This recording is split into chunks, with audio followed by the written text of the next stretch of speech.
Hey everybody, today we're talking about having dogs meet in public. So this could be a scenario where you're walking in your neighborhood and your neighbor has a dog, wants your dog to meet their dog, right? So I initially don't just let dogs go up to each other to meet. That could be potentially dangerous. So in this scenario, we've got Lexi with Teddy.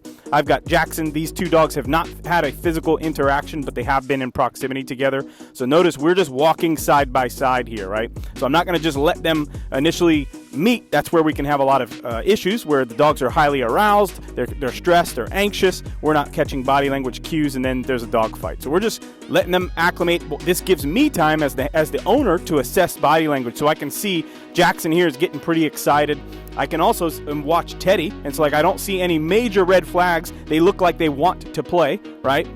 But again, I'm controlling the environment. I'm not going to allow them to initiate contact until I'm ready, till me and our neighbor here, Lexi, the other trainer, Lexi, is ready to allow that interaction. So we just walk parallel. Now we're going to circle each other. So this can allow Jackson to kind of get Teddy's scent, and then we can reverse that as well, reverse that circle to let Teddy get Jackson's scent. At this point, we feel comfortable, so we let them interact. We stay on the leash here, right? And so at least one person's in control. I feel pretty comfortable with Jackson, so I let his leash go. We do have training tools in place, right? So if things got out of hand, we can recall them. I can recall Jackson, and then Lexi would have control of Teddy here. But we're just watching them interact, so like you'll see them kind of go back and forth between one being dominant, one being submissive. This is just healthy play behavior here. We're looking for consensual play, right? So if one is showing avoidance, or one puppy's like, hey, I'm not interested in this, and the other puppy is being overbearing, that's something we're gonna put a stop to that play session, right? On a first meet,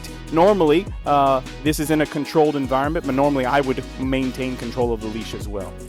But we're definitely not going to cut them both off leash until we've had several of these sessions behind us. So at this point, we decide, hey, we're gonna end this play session. So we got to gain control here, get these leashes untangled, right? And then we can kind of separate the dogs. But again, no reason or anything, like there wasn't anything unpleasant or anything. They were both having a good time. We're just putting an end to the play session. All right, so we've got Remy here. Lexi's got Remy. We're going to do the same thing. I've still got Jackson. We're going to do same thing, just have a different dog. So now we're walking by. We're going to pass each other. So we're watching Remy and Jackson here, looking for their body language. All right, so if we look at Remy, Jackson shows interest. Remy kind of does a little bit of avoidance, kind of looks away from Jackson. That could be an indicator that Remy's not interested in playing, right? But again, some neighbors are going to say, hey, oh no, it's fine. Well, let's just keep walking, and we'll kind of see how their behavior is. Again, Jackson keeps looking over at Remy. He's showing a little bit of interest. Now he kind of shows more interest in our cameraman. Remy again is looking at Lexi, which is good. That can be focus, right?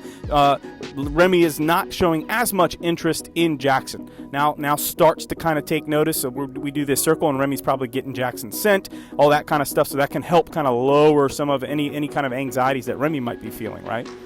So we switch directions in the circle to give Jackson the opportunity to kind of check out Remy here, right? And as we do this, once we come out of this circle, we'll let them see if they want to interact. Again, we're maintaining control of the environment. We're on the leashes. So like if Jackson's interested and Remy is not, we can back out very quickly, right? And still be in control. We're not just cutting them loose. So here Remy is wanting to focus on Lexi. Jackson's wanting to focus on the cameraman here. But we're allowing them, at this point, we've released them from command. If they so choose, they can interact with each other, right? And sometimes this might take a minute.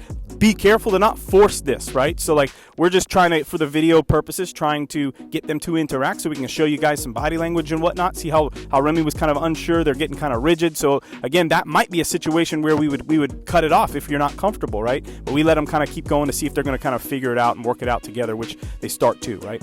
But don't feel any pressure. Don't feel like you ever have to force your dog. Like if they're showing rigid body language or things you don't like, piloerection, their hackles are up on the back, right? Tail tucked between the legs, avoidance where they're looking away. Those aren't situations where we're going to just keep forcing the dogs to interact.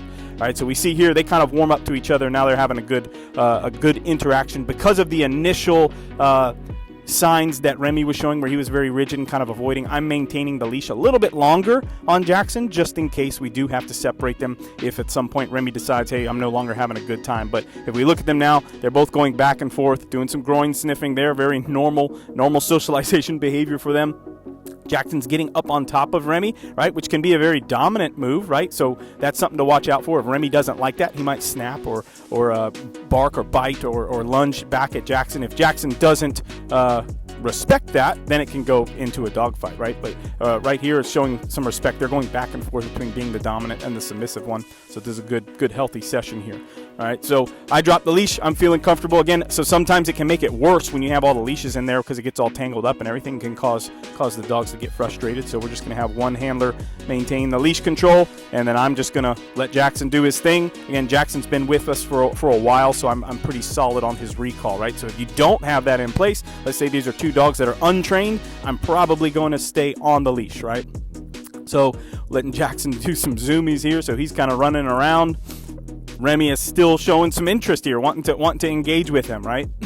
Now Remy is getting, so like this can trigger prey drive as well. So like as Jackson's running, Remy is getting very assertive, right? So, but again, Jackson is showing consensual behavior here. So like if Remy's getting so assertive where he's barking, getting aggressive, and Jackson's not having a good time or trying to run away from Remy, we're going to cut that stuff off. But Jackson keeps coming back for more, and they're playing, having a good time, all right? As we start to separate it, Remy does get a little bit more assertive, right? And so like, just so you can kind of see what that looks like, how he starts biting at him, going at him, kind of getting a little bit dominant. If we let that go, that could have become a problem, just depending on Jackson's behavior, right? All right, so now we've got another dog, Eloise. Lexi's got one of her training dog, Eloise. We're going to try same exact thing. So we want to just look at the body language. Eloise is doing a little bit kind of what Remy did, kind of a little bit of an avoidance thing, not wanting to look at Jackson. Jackson, he's still ready to go. He's ready to go. He's good to go. He was showing some interest. All right, but we just kind of walk, and then we're going to go into our, well, we got Sissy, the chicken there, distracting us. Jackson wants to play with her. Well, we're going into our circle here.